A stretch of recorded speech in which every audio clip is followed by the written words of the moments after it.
You're gonna end it there? You're seriously gonna make the season finale at that spot? It's like a stain upon a really fantastic season of this series. At the same time, I don't want to complain because we got a second season announcement. It's just summer. It's like we have to wait till summer to find out what happens to Ayase. Like we just literally had an opening to a tie right there, and we're gonna have to wait until summer before she can blast him away or something like that. Ugh, what a sucky spot to leave it at. I almost wish they would have done 11 episodes and just ended at 11 episodes and then this be the first episode of the second season. I don't know what they were thinking. What I well, never mind. I know what they were thinking. They were thinking, man, this would get a lot of people to check out the manga and buy the manga, and then everybody else, they're like, well, summer is around the corner, so we'll just wait till summer. What a crappy. It just all around it sucks. But again, at least we have a second season announcement. It's right there. I kind of wonder if they were planning on doing a split core to begin with, and they just decided to separate them into seasons. Either way, great episode, despite the fact that it has a really crappy spot to leave it at. I'm not going to let that one go. A really crappy spot to leave it at. I think this is a fantastic episode. Obviously, a lot of this episode focused around Okuron and his jealousy of Gigi, constantly seeing him struggle over how close they are. And additionally, having what Taru said just stuck in his head, that he doesn't want to miss out on this opportunity. He's feeling like all these feelings are love. At the same time, he's afraid that Gigi's going to take her away. And I like it. I really do. I really do feel like Gigi is messing with him. There's a side of me that just, I'm convinced that I think Gigi is trying to push Okuron. That whole later segment with the soccer and everything like that, it feels like he's trying to tease Okuron into admitting his own feelings. I think everything that Gigi is saying there is real. Like, I think those are his true feelings. I think anybody's going to think that Ayase is really cute. Anybody's going to think that she has a great personality. He's saying pretty much what everybody else would say. He's saying what he truly believes. But again, sort of what I was kind of predicting in the last episode, I think that Gigi himself, there's going to be two sides. One side is going to be that, yes, I think he probably feels like, she's a great person and everything like that, but at the same time, just more of a friend. I think it's going to more go in the realms of he probably likes her. He has insecurities of his own. I think he feels a lot of blame for what he did to Ayase when they were younger. I think he really does feel bad for how he treated her. And I think that's going to turn to one of those things where he has this sort of issue with admitting his feelings to Ayase because he feels like he wronged her. I don't deserve her, basically. And that could play into, again, him pushing Okuron. I mean, it could turn into the idea that the two of them are competing for Ayase's heart in the end. It could be a love triangle thing and them just both competing, and then eventually it turns into Ayase just, I like Okuron more or whatever. It could turn it that. It's basically the pretty boy versus the guy that I actually want to be around. That could be it there. I think that Gigi and Ayase's chemistry is fantastic. Like, it's one of those things where I can't really argue if Ayase does like Gigi in the end because he's a cool guy. He's fun and everything like that. But at the same time, is it somebody that Ayase loves? That's a question mark. I don't know that that's going to be the thing that comes out in the end. I think that Gigi is a very entertaining person. He's fun to be around. I think Ayase probably likes that. But I think in the end, it would probably more lean towards Okuron just because they have something special there. They have a bond there, and they sort of work with each other very well. And yes, they have this whole thing they work together with in secret that she's obviously liking. She's liking the UFO stuff and talking and getting into supernatural stuff with him. Who knows? In the end. But again, I think I'm more leaning towards the idea that Gigi probably feels that he doesn't deserve her, and he's trying to bump Okuron ahead. He's probably trying to get Okuron to express his true feelings. And I like the little competition they have between each other. Let's play some soccer ball. Oh, let's compare what we like about there. And then at the end, it turns into Okuron's like, I win. And he's like, what? Why are you declaring that you win? I don't want to say, sorry, never mind. It's like Okuron could literally say, but we've kissed. We've technically kissed, but he can't say it out loud. Like, he could totally win that conversation, but he won't say it out loud. He's like, no, too much. He's getting too much.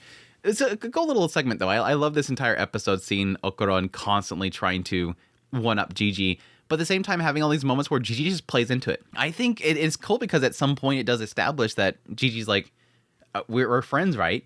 I mean, you're Ayase's friend or Momo's friend.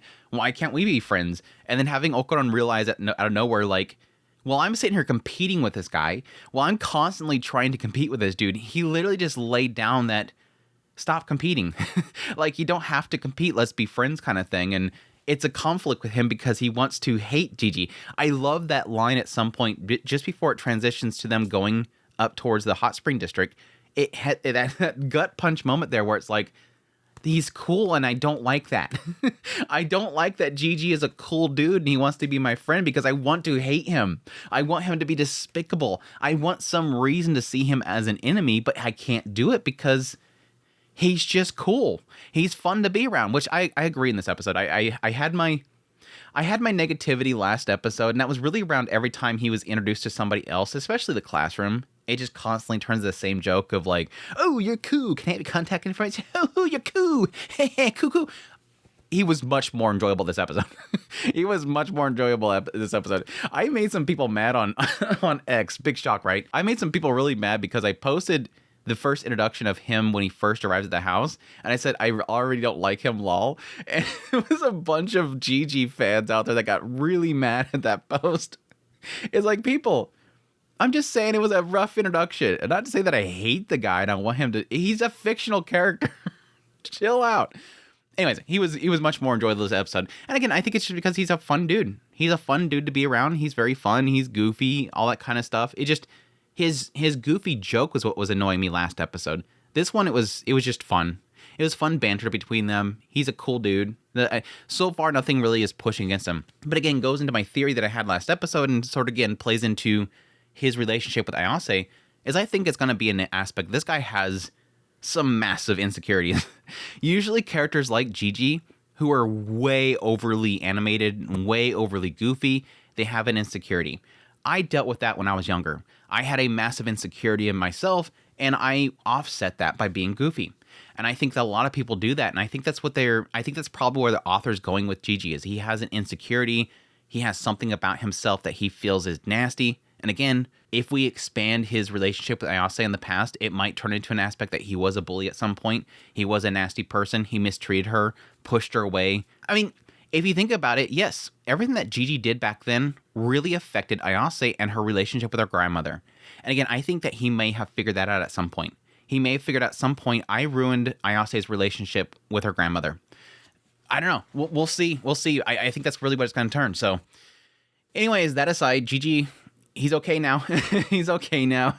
I really liked Okuron's stuff in this episode, just his struggles that he had throughout the episode. But yes, we got to get into some of the stuff here. Opening up the episode again, we technically have them, trying to get Grandma to let Hana stay there. Once again, a groveling session from everybody begging it. We established right there that yes, apparently Gigi can in fact see Turbo Granny. He technically calls her a cat or whatever, and she gets mad and starts beating the crap out of him. It's establishing that it seems like Gigi does know about Turbo Granny. He's not freaking out about the fact that this cat is talking and it's attacking him. So, and now granted, he could possibly not be hearing what she's saying, but just thinks it's a cat. But I think it's establishing right there that he knows. But it was funny, just constantly messing with Turbo Granny and then just fighting in the background and everything like that. It was goofy. But now they established that, yes, she's got to get ready to go over there. Okuron gets really upset from a brief moment. Then I like how Ayase kind of goes, no, I was planning on taking you all along. It was kind of cool. I kind of expected Okuron to kind of puff up like, yeah, of course she needs me. She needs me and not Gigi or something like that. But yes, establishing they're going to go over there. We have a little brief moment of Toro going to go see Hana.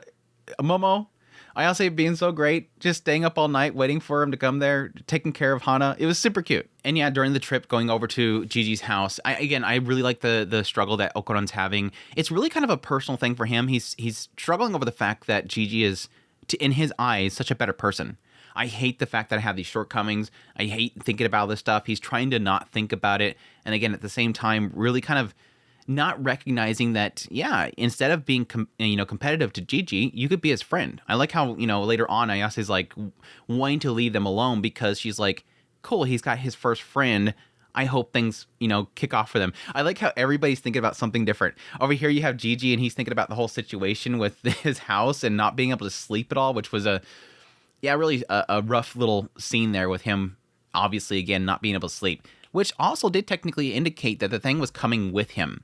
Wherever he went, the ghost was coming because he wasn't able to sleep at Ayase's house. So it makes me believe that it possibly might be within him, which might actually get into something really dark if it turns out to be that if it's with him and his parents are injured, did he injure his parents being possessed by the spirit? It makes me kind of think into the realms of possibly a possession, not necessarily a ghost within the house that just went away sleeping for a little bit, which would also indicate that why Ayase is not able to see it.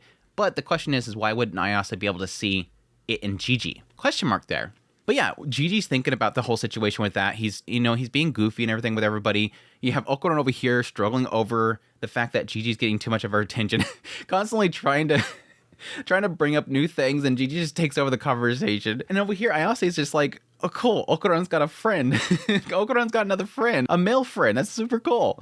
It's super fun. But yes, we get to the hot springs district. Everybody's creepy. A lot of creepy people in town. I don't know. They look like zombies, but it doesn't look like anybody really responds to them as zombies. I mean, they're seeing the people in the town. They're just super creepy. Of course, they're not even responding to how creepy everybody looks. They get to the house. Nothing wrong there. Ayase's bored, wants to go to the hot spring. Again, it seems like she just wants to leave Okuron and Gigi to hang out with each other, which is really cool. I like how Okuron looks at Gigi like, you're faking all this stuff just to get her to come to your house. It's like suspecting him of faking this whole situation. But yes, Ayase goes to the hot spring, and yeah, a bunch of creepy dudes show up. And like I said, it turns into a really inappropriate scene that unfortunately we're not going to have the conclusion to anytime soon. I don't know if anybody's going to freak out of that whole scene. I'm sure there will be some freak out of the scene, but that's a rough spot to leave it at. And yes, at the same time, Okuron and Gigi find a hidden room with a whole bunch of talismans inside of it, which that makes me kind of curious because one, they imply the idea that the house, that edition was not there before. It physically manifests itself at some point. And again, technically seems like it manifests itself after Gigi arrived back home. Again, kind of giving me the indication that Gigi has something to do with it. That this wasn't there when they first arrived. They arrive there, they hang out for a little bit, and suddenly the thing appears again. Now, again, it could be the aspect of it being a weak spirit, like Ayase said, and it's kind of slowly building up over time, and that could be why it wasn't seen before, and now it's seen again because it's built back up. But in that time span, again, it kind of makes me wonder. Yes, typically with rooms like that, it usually kind of implies the idea of possibly something being sealed away within it, which could kind of lend itself to possibly sometime in the past, a past owner of it, something bad happened there and they were wanting to seal it away, possibly. I don't know. Either way, very curious to see what happens with that. That's right, I forgot. I love when they first arrive there and they're looking around, and then finally Asa gets bored, she sits down, and she totally turned into grandma. She turned into her grandma so fast, just relaxing back, did the leg thing, even got the speech patterns and everything, like all, oh yes, it looks like this is just this. I'm like, oh my gosh, you turned into your grandma. But anyways, that's my thoughts on the finale, unfortunately, of Season 1 of dandadan. Looking forward to Season 2 whenever it arrives in summer. Again, really sucks that they have this wait time, but again, I like it whenever these companies take their pace at whatever they want to do. They don't have to push things, they don't separate things improperly, or try to rush things or anything like that, but we'll see when it comes back. But until then, I hope you guys enjoyed my coverage of dandadan. Thank you guys so much for your support and coming back here weekly to check out my impressions on this series. Really had a lot of fun with this series. It's going to easily go down as one of my favorites of the year and the season for sure. But until next time, y'all take care.